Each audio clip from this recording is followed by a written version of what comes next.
If I tell you to get the fucking job done, you get the fucking job done. Always got to be the hero, right?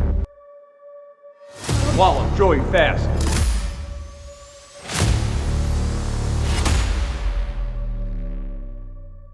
Fuck is this, Halloween?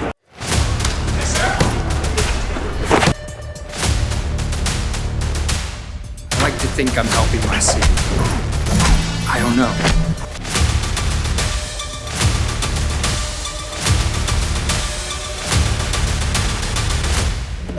Who are you? I'm Renegade.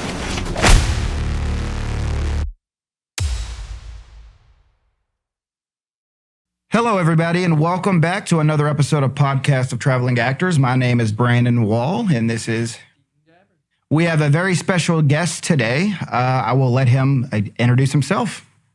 My name's Nick Collier. I'm an actor, editor, writer, and director, and especially of, as you can see, Deaton's shirt, Renegade the series. Renegade, yeah. So since we're talking about it, let's just go ahead and jump into it. So what kind of got you... So you're the writer and the director of this, correct? Yeah. So what got you to want to do this film, this show in particular? Yeah. So when I was going through high school, I kind of got to the point like most people get to that, they really don't know what they want to do like after high school. I kind of floated around the idea of being a video game designer, but I couldn't play baseball and design video games at that point because I couldn't find a college where I could go do both. It wasn't really good enough to go play with the USC Trojans, which was the top-rated video game program. So my dad, we sat down and we looked at colleges in Kentucky that had baseball and had a media program because my dad did radio at Marshall, and babysitters are expensive, especially for high school kids, and they don't want to sit down and keep, so he just started bringing me along with him. So I started doing like radio broadcasts with my dad for Marshall, and I kind of fell in love with it like that, yeah.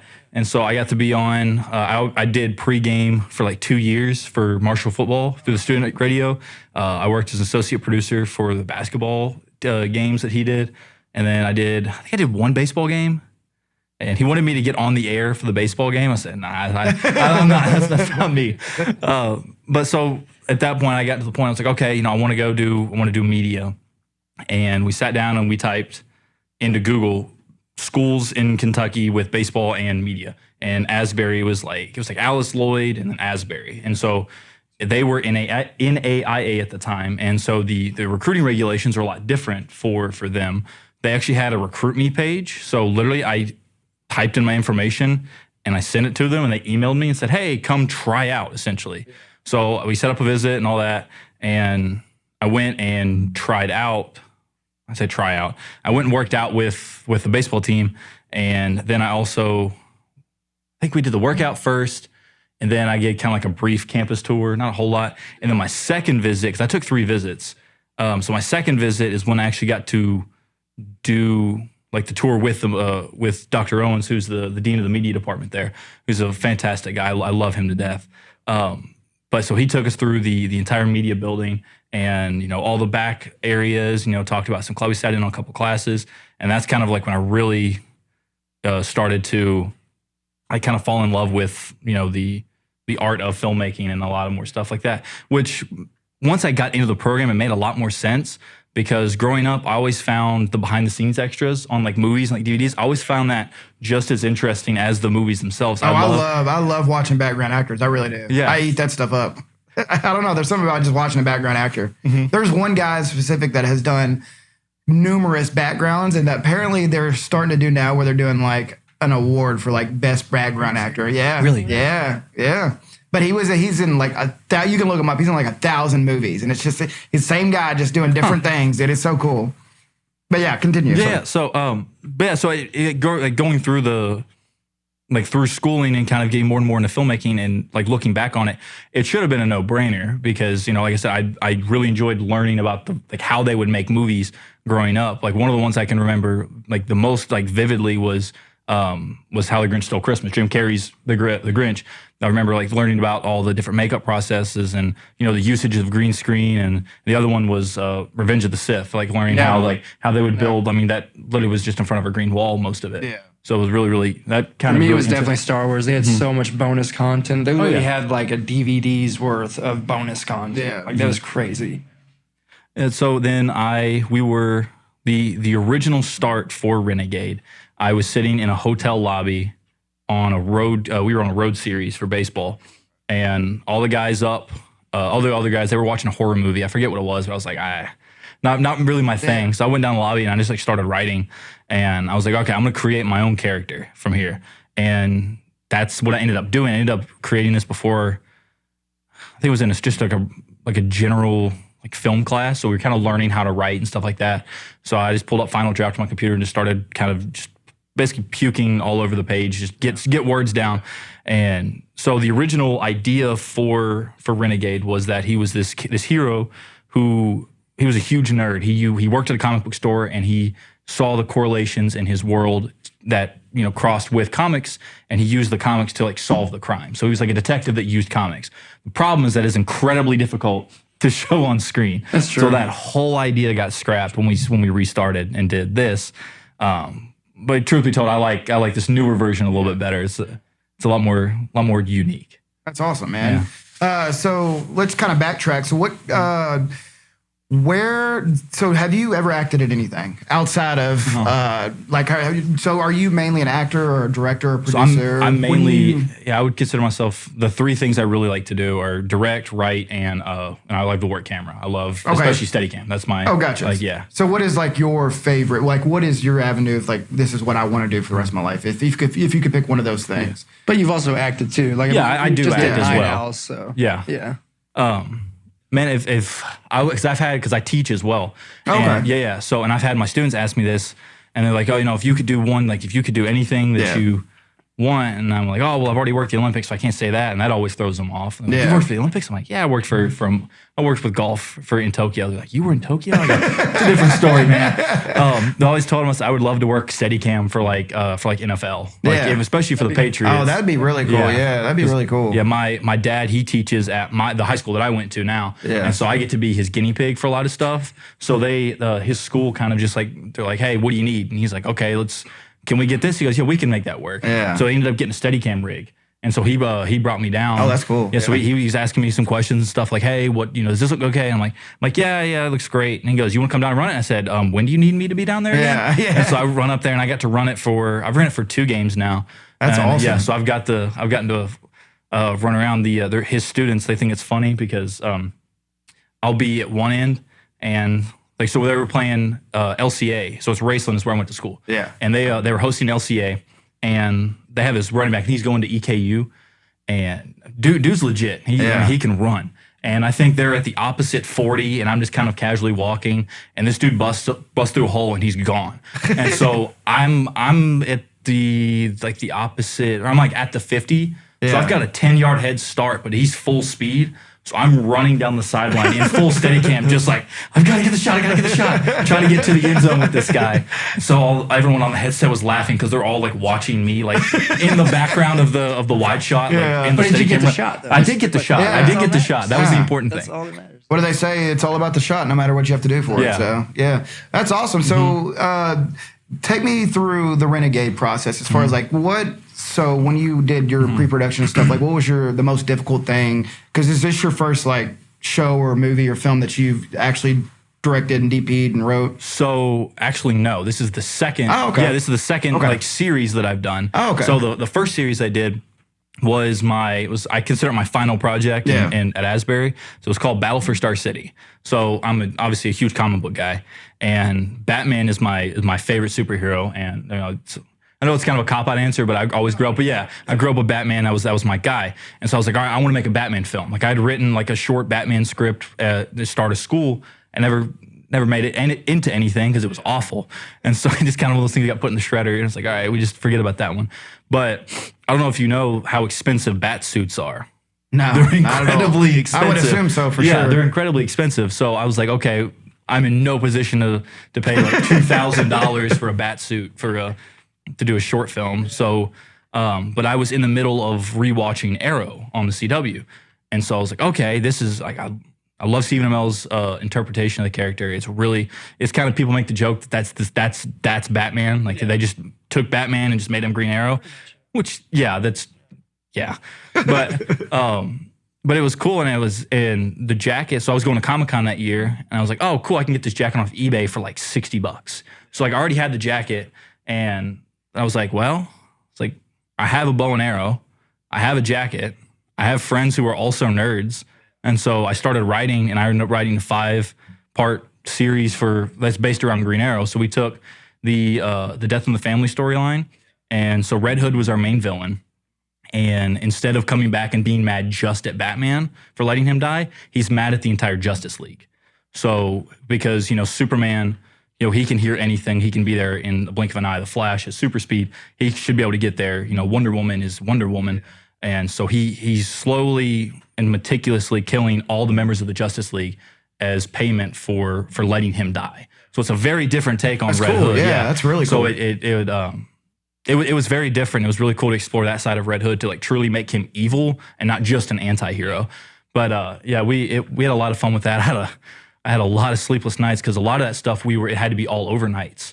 So we were going to class from 9 to 3, 9 to 4 to some of us. Then we'd go get dinner at 6 o'clock. And then from at like 6:30, 6:40, we'd go get equipment and go to the warehouse that we were shooting. And we'd shoot from 7 to 5 in the morning.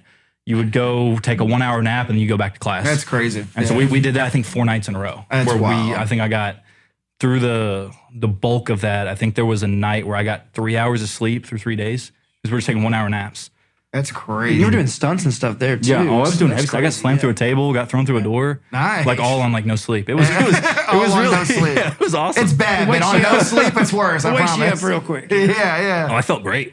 So from that series to the series you did now, is there things that you did in the first series you were like, well, when I do this, I'm going to do this different. I'm going to do this different. Or is there a lot that you learned from doing that first series that you changed when you did this one? Yeah, it's just a lot of location managing is the biggest thing, is like, because with that one, it's, we tried to, the biggest one for Star City was we were just trying to find a warehouse to get that look. And that's where the bulk of it was just in a warehouse. Because, the 5th episode it's just a giant fight. It's a 15-minute fight scene is essentially what it is. And then in Renegade, we had a lot of locations. We had to, we had a specific look. It was supposed to be like a noir, like a detective, like drama. And there was a lot of difficult challenges that we had. And that's one of the things that we're taking into the next 2 episodes that we're going to be filming, is just trying to get ahead of the curve and get those locations locked before, we even pick up a camera. So going to you, Deaton, how did you get involved in this? What intrigued you to want to be a part of this project? Well, it's funny because Nick mentioned the Steadicam, and that's actually where we met. Asbury had this Steadicam workshop. Oh, really? Yeah. And it was just like a volunteer thing that you show up, and I think there was 7 of you. Do you remember how many people there were? There was more than 7. Was there more than 7? Yeah, there was I think there might have been 7 students, but they had also brought in some people from Fox Sports and stuff. Yeah, They were sending them in to work Yeah. and refine their craft a little bit, because they also brought some of the Fox cameras, which were incredibly heavy on that rig. Yeah. I think the Fox camera was 40, 50 pounds alone. And then on top of that rig, it was, and of course we got up to that station with that camera. I wanted to get in the rig. So I'm like, oh yeah, I'll go first. And I stepped in. I was like, oh, I don't want to go first anymore. I really don't want to go first anymore. But yeah, for those that don't know, a Steadicam, like he said, is a rig that you have. It's more than a shoulder rig. It's a full body. It's kind of like a chess piece. Basically, like a piece. Yeah, and the whole point of that was it was a single take, one shot, with a bunch of moving parts. You would go from, I can't remember exactly what it was. We can probably. I can walk you through it. I remember it. You remember? Yeah, I remember it. I've watched it 1,000 times. Yeah. So we would start out with, we'd be right at the edge of the playback monitor for this fake news show. Yeah, okay. And then we would go, our main actress would lead into the shot. Then she would stop at the news desk. So we would swivel around the desk to show her. She would go past the camera monitor, which was actually Dr. Owens' daughter. I did not know that. She played the twins. Okay. So the twins were one person. So once we cleared her, she had to run around the curtain and sit in a chair. Yep. And then, so we went there. She stopped and talked to the camera person, which was Sarah. Then and once we got to there, we went through a corridor to the right. Yeah. We had to we went forward and we did a turnaround because she stops at the corner and we see Sarah again as the twin and she's talking and all that. So then we do a turn. So we have to back up, we have to turn, and then we have to go backwards. And so she's talking backwards and we stop at a window and she's looking back, like looking at the set, trying to figure out. Then she pushes past the camera. We land at the spaceship set. So the camera lands, says spaceship set. We go in. This is where we meet Deaton for the first time. Yeah. So he swivels around in a chair like Dr. Evil. And then, so we follow them out. We push through a spaceship door. They said you can either go around it or through it. Doesn't matter either way. So everybody went around it. I went through it. I was like one of the only people to go through it. I'm like, this is such a better shot. And so you push through that. He lands at the spaceship. Which is the way they've built that and the spaceship set. It's actually a collection of different pieces of media. So we actually have a flux capacitor inside the spaceship. Yeah. That's cool. It's really There's stuff from There's paneling from Batman Begins, like for one of the miniatures for the buildings. Yeah, that's hidden in the set. Cool. There's a lot of really cool stuff in there. That's awesome. But so like in the right above the seat, like right above the headrest, there's an actual flux capacitor. That's right. Crazy. It's kind of hidden when you're sitting in there, but so we land there. Then our female lead looks at him and says, "Hey, are you sure you're good for this?" And he goes, "I was born ready." Yeah, steps into it, puts the helmet on, and then the female lead goes over to the actual playback monitor, or gets behind the camera that's supposed to, because they're faking the moon landing is what they're doing. Yeah, or faking this trip to space. Yeah, and then the guy who was running it, Davis Fenson, he was a big jokester. So when he got in, he started playing Danger Zone by Kenny Loggins. Yeah. So he would step in every time. We get to hear Danger Zone every time. But yeah, that was so fun. How long did that take you? How many takes did you do? We only got one take. You only got one take. Yep. Well, I know it was one take, but like how many takes did you end up doing? Or is that one take? No. That was a workshop. Okay. So the workshop was 3 days. So throughout the week, or throughout those 3 days, I think it was 3 or 4 days. But I was only there for that day. Yeah, it's 3 or 4 days. But throughout that workshop, you worked on, because when you first step into it, you look like a baby deer trying to walk. Like it's very difficult, because the Steadicam, it takes their center of gravity and it pushes it out about 5 or 6 inches. So it really is difficult to walk, especially with a heavier camera. So we kind of had to learn how to walk again with this rig on. And then we did different exercises. Like we went outside, worked on going up and down stairs, working on, my favorite one was we got to sit on the back of a truck with a truck rig, and this thing, we're pushing 40 miles an hour, and we're just hanging off a truck bed with the Steadicam. That's cool. I didn't know you did that. It was really cool. And so, because one of the other guys, his name was Jay, was on his moped, and so we're hauling ass through this park with him on his moped. So we have to keep him in frame as we're moving. That's everyone. It takes a lot of work too, a lot of preparation just to get that, because we've done a one take shot before. Yeah. It was almost impossible because the light would die on us, or we'd miss our mark where we were jumping across the boat to the RV, whatever it was. It was just like the hardest thing to get down. So I can imagine with all the equipment, we didn't even have a lot of moving pieces in ours either. And it was difficult. But this one was straight up like, is it Coen Brothers that always do those? Yeah. Yeah, like it was straight up like that, where it was just like, okay, you have someone coming down this hallway, someone coming down. It was crazy. Yeah, you just let the actors lead. You had to get your mark. Yeah. But the best part about that one is because it was the scene was a TV studio. Yeah. You didn't have to worry about hiding lights or microphones. That's true. So everything that was there looked like it was supposed to be there. Yeah. So that's one of those situations where it kind of get away with a lot more. Yeah.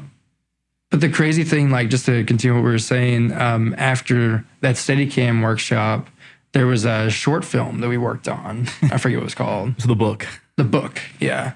And it was just one of those where like I was doing a favor for a friend, and I go on set and I'm like, Nick, yeah, I worked with you before. And that kind of was like what brought us back together. We started talking every once in a while from there. And then speaking of luck meeting opportunity, like I'd been working out for the film that I talked about in another podcast. And so like I was in pretty good shape. And Nick randomly messages me out of the blue. I think it was like a December or January or I think something. it was like late November, early December. No, something it like was like winter. It was definitely winter. I remember that. And he's like, "Hey, you wanna do this proof of concept for me?" I'm like, "Yeah, sure. When? Tonight." Like that. 2 hours. In about 2 hours. Yeah. Legitimately, like, yeah, 2 hours. And I'm like, being the person I am, I'm like, okay, is it paid? Where's it at? You know, all this different stuff. To which we always joke around because another person was in the proof of concept, Deshaun, didn't ask anything, didn't know what was going on, just had the location. I just texted Deshaun, so I texted him, and I was like, "Hey man, I got this proof of concept." And he goes, "All right, have any more information?" I was like, "Oh yes, this," and I texted Deshaun. I was like, "Hey man, I need you in about 2 hours in Lex." He goes, "All right, I'll be there." Like, that's all he said. And he's in Louisville. No, he's in Indiana. Oh, he's in Indiana. He's He had a just longer across. drive. Yeah, he's just across the river. Funny. Meanwhile, I'm like 20 minutes away. Like, is it paid? What's Is it in worth for it? me? Is it speaking? And then Yeah. you're like, man, I got a cool costume, and you get to be in a fight scene. Did I tell you I made beat that someone costume up. that day? Yeah. Yeah. Did you really? Yeah. So Legit, the costume yeah. that's in the proof of concept, I made it that morning. That's crazy. Like the one with the Batman yeah, helmet. I remember, yeah. Yeah, he made it. That's crazy. Did I you made 3D it. print that? No, that's all No? foam. Oh, it was all foam? Yeah, that's all EVA foam. That's crazy. That's good. Yeah. It's really good. So, I mean, and you can see the proof of concept, but it changed quite a bit from the proof of concept, I feel like. Although the scene's very similar still. Like, I watched like a back and forth. If you watch them side by side, Yeah. we kept Deshaun in that same role from the proof of concept to the actual scene. Has he ever acted before? Oh yeah. Okay. Yeah, I don't know who it is. He's the go-to thug around here, Yeah, okay. legitimately. Like, Gotcha. I swear, if you see any sort of fan film or something, there's Deshaun. Deshaun's somewhere in there. Swear. That's awesome though. Yeah. That's kind of like that background actor I was telling you about. He's always Yeah. in the background. Yeah. Yeah. So yeah, and you were like really big in wanting to do like a superhero. Yeah, I mean, role, like, too. well, 'Cause actually, I know I like- remember you telling me about that. Like that was like on Yeah. your top of your bucket list things to do. Well, when we talked on one of the older podcast episodes, actually, I even said, I was like, I really want, we asked like what our dream role is. And Yeah. I was like, I really wanted to do a superhero thing. Yeah. So like when this opportunity came around, I was like asking my girlfriend at the time, fiance now, I was like, can I go? Can I please go? It's going to be a lot of fun. And it's not normal for someone to be like, hey, you can come down here in like 2 hours and film this thing for like 3 hours or whatever. But I'm really glad that I did it because when I went there, he also pitched me the full series. Yeah. And his pitch of like this, basically he pitched the beginning of the pilot. Yeah. Where we have if you haven't seen it yet, go watch Renegade episode 1. Please go watch it. Or look up Renegade episode 1 Redemption, or I'm sure we'll have like a link somewhere before I spoil it. But at the very beginning, okay, last spoiler warning, 3, 2, 1. It's very like teed up to be like Bruce Wayne, Batman Origins, and then there's the twist of me being the detective that stops it. And so like that was really when I was like, okay, you have my attention. Tell me more. And that's a character too you have not Yeah. played before. Like the detective role, you've No. never played that before. So And it's something that it's a I've great been wanting to opportunity do, for yeah, sure. for a while. Yeah. So yeah, the more that we talked about it, the more it was like, okay, because I mean, this is a no budget thing. And at this point, I've done some bigger stuff. So it was kind of one of those things where it's like, am I getting paid again? No. But it was something that I really, really liked the script. I really had a lot of faith in Nick and his team because Nick's been doing this for so long. Like, he knows exactly who to talk to, exactly who to bring together. And that's why something so low budget looks as good as it does. And again, it's out on YouTube now if you haven't seen it yet. So go check it out. Well, it's cool too that you say low budget to no budget, and you still did it because we were just talking about that in the last one. Is if you're passionate about something, you get a bunch of people that are passionate about something, you can make something amazing. And if you have the right group of people and you know that, then I mean it makes it even that much better. So just being able to get a group of people like that, and I've seen it twice now, and it's really good. You can tell that there was a lot of passion put into it, which is awesome. Thank you. But spiraling off that, I don't know if you can say anything else off to it, but further episodes. Yeah. What can the viewers look forward to? Yeah, I mean I'm waiting on. I think you still have to read the 3rd episode script. I have to read the rewrite. The rewrite. So we've gone through. Because I when I write, I don't typically like to do a whole lot of rewrites.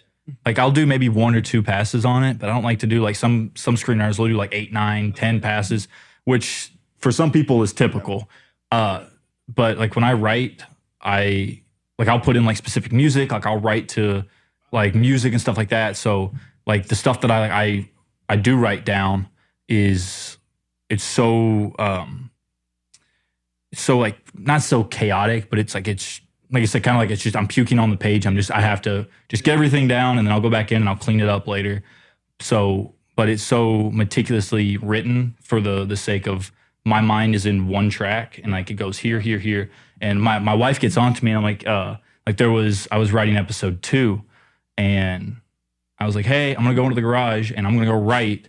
I'm gonna take the Batman with me. She goes, you're gonna set up a television, a DVD player, and watch the Batman for 3 hours. I said, I need to get in the mind space. Procrastination at its finest, everyone. Yeah. So If it works, it works. Yeah. So I went in, I took an extension cord and plugged it into the ceiling because that's where for whatever reason, this house we bought, the outlet is in the ceiling, like on one of the crossbars. So random. It's really weird.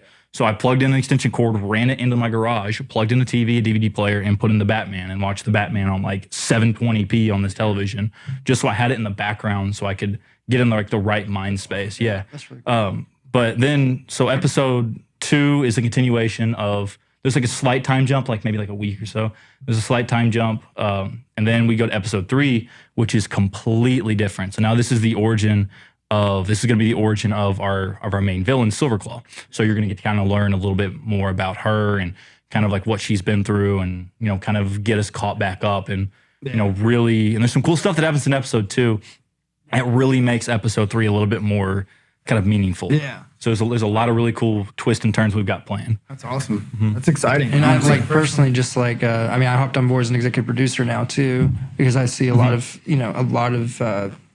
just potential in this project, and something that I've noticed is it feels more like a TV show with these next 2 episodes.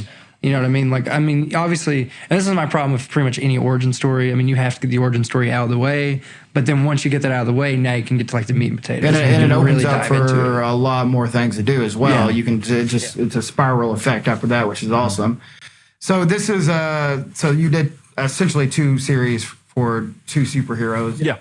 Is this what you want to do as far as like, you know, directing and writing goes? Is just superhero and fan films and stuff like that, or do you like horror? Well, you said you didn't like horror films or whatever, but is there other genres that you would like to do? Yeah. So, I mean, obviously, if I can get a job doing a film, I'm probably going to take it. Like, I would love to, you know, if I could, you know, the dream. I always tell everybody, I'm like, oh, the dream is to write or direct the next Batman film. That's always like the dream. So, like, I would, you know, like I said, I'm a huge comic book guy. Love comic book heroes.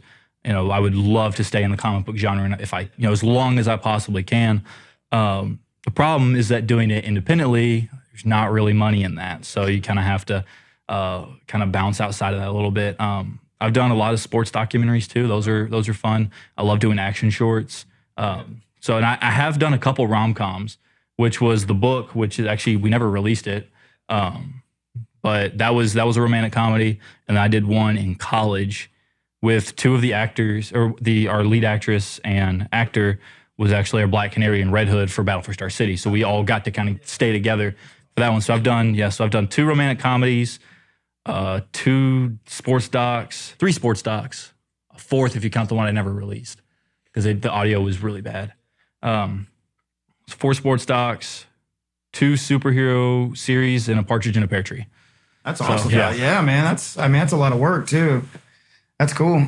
So was it a lot of like, did you have to really like going into this? So you wrote this series a long time ago, right? This is something that you've been working on for a while. Yeah. So I wrote the original outline for this version of Renegade.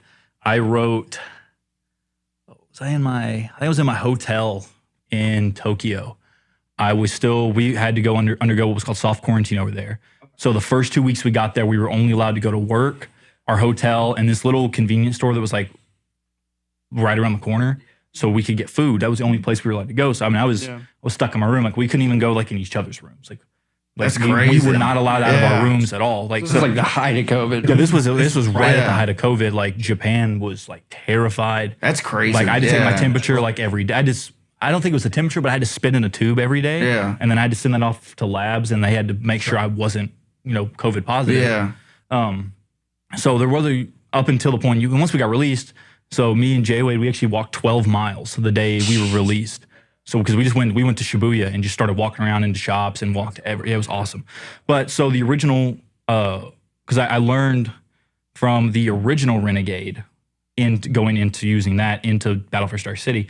I wrote the original Renegade script. It was called Blue Renegade at that point because I felt like it needed a color in there. Yeah. It wasn't quite as edgy. So the original Blue Renegade, I wrote the first episode. I used it for one of my class projects. And I was like, okay, cool. Where do I go from here? And the answer was I had no idea. So it never got any more continuation to it because I didn't have an idea, but we already shot an episode. So I was like, okay. And so when I went to Star City, I still have it. I have a little mini whiteboard that I wrote down all of the episode overviews on. I still have that in my office. And so I did the same thing with Renegade. So I sat down, I had turned on Netflix or something, and I just started writing, okay, what's episode 1 look like? What does episode 2 look like? How do I introduce this villain into this world? How do I make all these lines connect? How do all these characters interact within this world? And I got it down to the 5 episodes, and then going back and even writing the scripts, just using that as a guideline. The episodes changed so much from the time that I wrote, the outline in 2021 all the way, we're in 2024 now. Even the first episode looks vastly different from the original outline. Right. Man, that's crazy. So what got you wanting to do the proof of concept? The original one we did. Yeah, what made you you're like, all right, this is it. I'm doing this now. It's now or never. My parents always ask me every year, hey, what do you want for Christmas? I told them, I said, I want a Blackmagic Pocket 4K. So I just want, because at that point, I only That's right. That's what you said. Okay. So I only had DSLRs at that point. I had I bought a Rebel T7. It's an okay starter camera, but it's not a cinema camera. You're not going to get that look. So I was like, I want a cinema camera, and it's a super affordable camera for what it puts out. It's incredible. And so I ended up getting that for Christmas, and I wanted the Pocket 4K because our buddy Wes, he has the Blackmagic Ursa, and so I got to play around with it a lot because I've been helping him with some of his stuff. And so I was like, okay, I really like this Blackmagic stuff. It had the EF mount on it, so I could use all my Canon lenses. Oh, nice. It was great, yeah. And so, we get through Christmas. I ended up getting the camera. I was like, awesome. I brought all my camera gear with me back home because I was going to start plugging stuff in, start playing with it. And I go to hit the lens, nothing. I was like, okay. It's it won't click in. And I had to do some research, and I didn't know that the Blackmagic Pocket 4K was a micro Four Thirds sensor and was not EF mount usable. So I couldn't use it. So then I ended up having to go to Murphy's Camera in Lex. They had one micro Four Thirds lens. It was a 75 micro Four Thirds. I think I paid $400 for it, which was about $200 more than I told my wife I was gonna pay. But I was like, hey, if you're finding this out now. Yeah, no, she knew. I told her. She's like, how much was it? I was like, $400. She goes, you said 2. I go, look, it wasn't the lens I thought it was. Okay, it is what it is. 200 yeah. more. It's like I put 200 on the Best Buy card. We're good. Okay. She goes, whatever.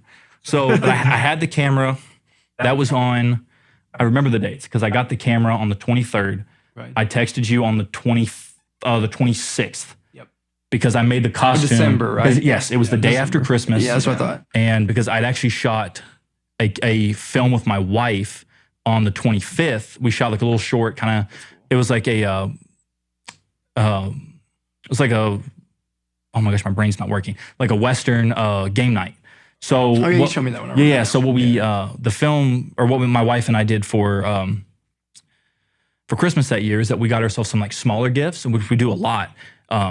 So we set a budget, okay, this is what we are allowed to spend on each other for Christmas this year. That way, we can save some money and, go on more trips. And because we're very much so experience, based when it comes to giving each other gifts and stuff like that.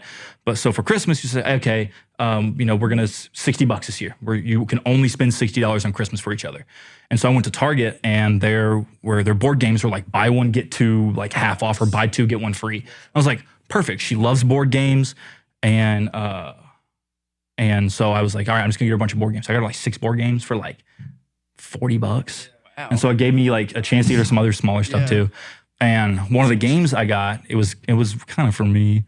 It may or may not have been for me. But it my was Christmas present. Yeah. So it was Connect 4, but it was Nerf. So the board flips up and you have all these tiles that are blue, and the red and yellow tiles, you can set them in however you want at the top. but they give you a little Nerf pistol, and it's like a one-shot pistol, like a prime it once, and you have to shoot out the little the circles, and when you shoot it out, it drops down, so it drops one down. And so we played it for like an hour and a half. It was awesome, and I had this, like, I had the camera and I had the lens at that point. I said, I have an idea. I said, I need you to trust me. He goes, what? And I go, we're gonna shoot a spaghetti western, but with Nerf. And she goes, okay. And it ended up turning out really good. At least I'm a little biased to it, but it's almost like a commercial at that point. Yeah, it really was. It was a lot of fun.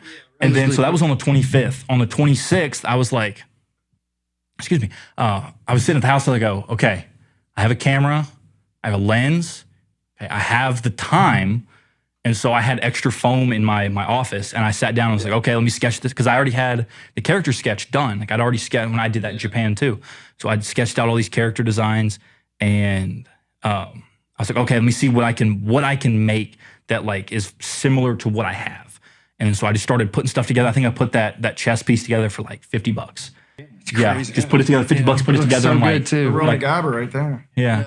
So I put it together for like $50 in like 5 hours. It just took I let the paint dry and stuff. For some reason, it took so long. And then I texted him on the 26th at about 5, 6 o'clock. I said, hey man, got this project. I want you to play the superhero. And he goes, cool. And we know that whole rest of that story. It was all from there.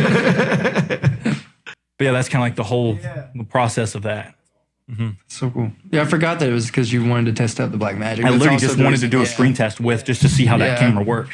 That's all it was. So Deaton, for you, what was like your biggest setback when it came to the role though? Like what was the hardest thing to develop or get with, because I know you've never done a superhero character before. So like what was the hardest adjustment for you? I think the hardest thing is, because you're right, it is a superhero, is you have to keep it grounded. Mm-hmm. And so it's really just kind of, because it's very easy, especially like the way that the script is written, to be like too much with it, if that makes sense. Like you don't want to be like over the top. Yeah, you don't want it to be like soap opera-y or like too corny or whatever. Yeah. So I think really what it came down to was just kind of finding the relationships in the script and figuring out like what is it that motivates Daniel, which I mean Nick was very open about like what it was, it's the corruption and whatever, but even more deeper down than that, you had to kind of figure out what is it exactly that drives this character. And the funny thing too is like the voiceover ended up being an ADR session because we did the voiceover, but it was right after the scene where I was with the kid. Mm-hmm. And so like I was still kind of in that mode, and it was too light for what we needed for the voiceover, because that was supposed to be like the film noir, like, this city is so bad or whatever. And I was still in that mode of like, all right, Bruce, you take care. This city is so bad. It's so funny. Like, I remember walking into the guy who was helping us do the audio stuff, and I sat down. I was like, all right, man, what do we got? And it just was like the happiest, cheery voiceover for like this just really dark and gritty scene. I was like, can we call Deaton back for a little time? Like that's not good at all. The answer is no. It was also sleep deprivation. Like I think it was our 14-hour, 16-hour day, whatever it was. It was our long day. That was a long day. So do you feel like there's a difference acting wise though for a superhero character rather than just like your normal average, like your college kid or whatever? Do you think there's like a different approach to that? Yes, because there's more weight. I mean, especially because I was a detective. Like, I mean, yeah, I'm a young detective, but it's really just kind of comes down to like there's more weight on the character that you have to have that a lot of people have said that they like the intensity in like the detective scene, and that's because I'm actively thinking. I'm actively, obviously active listening too, but like I'm not just waiting for my line. Like I am deep in thought. Like, but I think it also comes down to the relationship in that scene. As far as like, this is my boss, but you're wrong. Like you have to, it would have been so easy for me to just kind of like stand up and start yelling at him or something, but I didn't do that. I made the choice of like taking it because that is like the authority or whatever. Yeah. So it really comes down to, I guess, believing in the circumstances. Like, could you actually, put on a suit and go fight? No, I couldn't. I would get my ass beat. Well, I feel like it helps though getting into the character, putting that suit on. Like I guarantee it did. It like like triggers something within you. Or You're even like, just having like the leather jacket, like everyone Yeah. calls it like the Jared Padalecki look or the Sam from whatever. But like having that on definitely like, you work from the outside in. Yeah. And so like that definitely put on more weight to me. Like, okay, I've been doing this for well, and they also say too, if you years put now. uniforms on, it does something to your acting. Like it changes. Yeah. it. Oh, Like, for sure. For Yeah. acting, for me, like when I first started acting, my teacher would like, if it was a lawyer role, he would maybe put a suit on and do it because it's something. It does something to you. It like puts you in that space whenever you wear a suit. So I feel like with the costume on, it like gives you that power. Oh yeah, definitely. Yeah. Like I remember I was walking around, like especially when like we did the first fitting because we did a. Was it you had brought May, I like think. 3 or 4 different costume like choices in your car, and you said Yeah. and we kind of looked at them, and I had to kind of look like, okay, I like this jacket, but it doesn't really go with that shirt, but I like that shirt better, and then it kind of was like Yeah. a jigsaw I puzzle. think I was wearing these jeans actually. To be Were honest you with really? I think so. Probably the same jeans. They kind of look like them. Shout them out. Yeah, the jeans that I wore for the detective scenes or whatever. That's awesome, though, man. So it Yeah. seems like y'all got some good stuff. So what's the future look like for you? Like where do you go from here? When are we expecting to see more episodes? Or Yeah, we right now we're on track to film episodes 2 and 3 this summer in early to mid June. Hoping to have those out around the same time frame. Yeah. And then at the same time, when those release, we're going to be in hopefully early pre-production, if not filming, of episodes 4 and 5 Okay. by the November, December area. Yeah. It's kind of what we've kind of talked about. So that way we'll have the full first season wrapped up by this time next year. And so are you going to release like 2 and 3 before you get the rest of them done, or are you going to wait until you finish all the whole season and then you're going to release them all? I think definitely what I've considered doing is staggering them out a little bit. So releasing episode 2 around the same time released episode 1, and then episode 2 kind of like a halfway point. And then by that time we should have episode 4 pretty close to being finished, and then releasing that one, and then So kind of releasing them as it goes, Yeah, like yeah. spacing it out a little bit. and then because once we get episode 4, that gives us a little bit of time to really wrap up the series and make sure that we get a really good send off to start prepping for a season 2. So you're looking at like what, 5-6 episodes? Yeah, about 5 episodes a season. Okay. And we're looking at a 3-season slate so far. That's awesome, man. Deaton, you got anything else, bud?